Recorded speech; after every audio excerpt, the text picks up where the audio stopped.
Ruth తీర్మానం చేసుకుంది, ఆశీర్వదించబడ్డది. సమూయేలు తీర్మానం చేసుకున్నాడు, ఆశీర్వదించబడ్డాడు.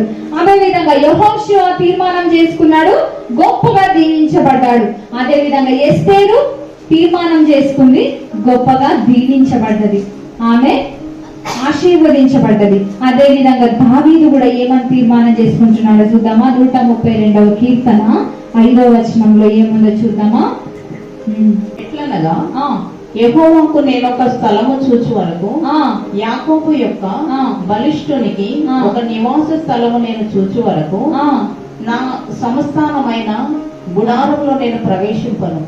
నేను పరుళ్ళు మంచం మీదకి ఎక్కను. నా కన్నులకు నిద్ర రానియను, నా కనురెప్పలకు పునికిపాటు రానియను. హల్లెలూయా. సరిపోతుందండి. ఇక్కడ ఈయన ఏమని నిబంధన చేసుకుంటున్నాడు చూసినవా. దేవునికి ఒక స్థలము సిద్ధపాటు లేదంట ఇక్కడ. అయితే యాకోబు దేవుడైనటువంటి ఆ బలిష్ఠునికి నేను మొక్కుబడి చేయాలంటే దేవునికి ఒక నివాస స్థలము కావాలి.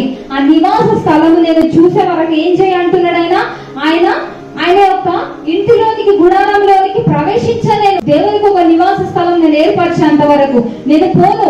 నేను పరుండే మంచం మీదకి నేను ఎక్క, నా కన్ను రెప్పులకు కునికిపాటు కూడా నేను రానియా అని చెప్పేసి తీర్మానం చేసుకుంటున్నాడు దేవునితో. దావీదు ఎట్లాంటి తీర్మానం చేసుకుంటున్నాడో చూడు.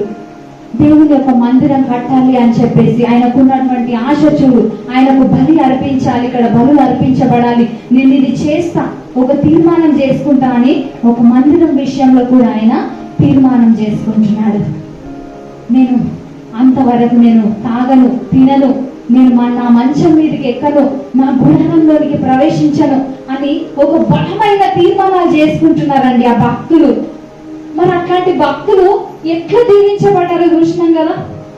దావీదు ఎవరు? గొర్రెలను దాచుకునే వ్యక్తిని తీసుకుపోయి సింహాసనం మీద ఎక్కించి రాజును చేసిండు దేవుడు. హల్లెలూయా. ఉత్తగానే చేసిండా? ఇట్లాంటి తీర్మానాలు వీరు తీసుకున్నారు కాబట్టే వీరు దీవించబడ్డారు. హల్లెలూయా.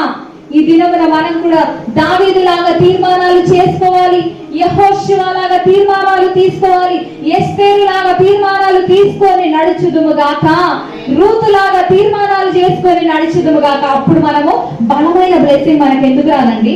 దేవుడు మన ఉన్నత స్థలంలో ఎందుకు ఎక్కించాడు? మనం అడుగుతాము, దేవా నన్ను ఆశీర్వదించు, నన్ను ఉన్నత స్థలంలో ఉంచు, ఉన్నత స్థలంలోనికి ఎక్కించు అని మనం అడుగుతా ఉంటాము. మమ్మల్ని బ్లెస్ చేయి దేవా, గొప్ప స్థితిలో ఉంచు, మమ్మల్ని గొప్ప ప్రదేశంలో ఉంచాయి అని అడుగుతాము.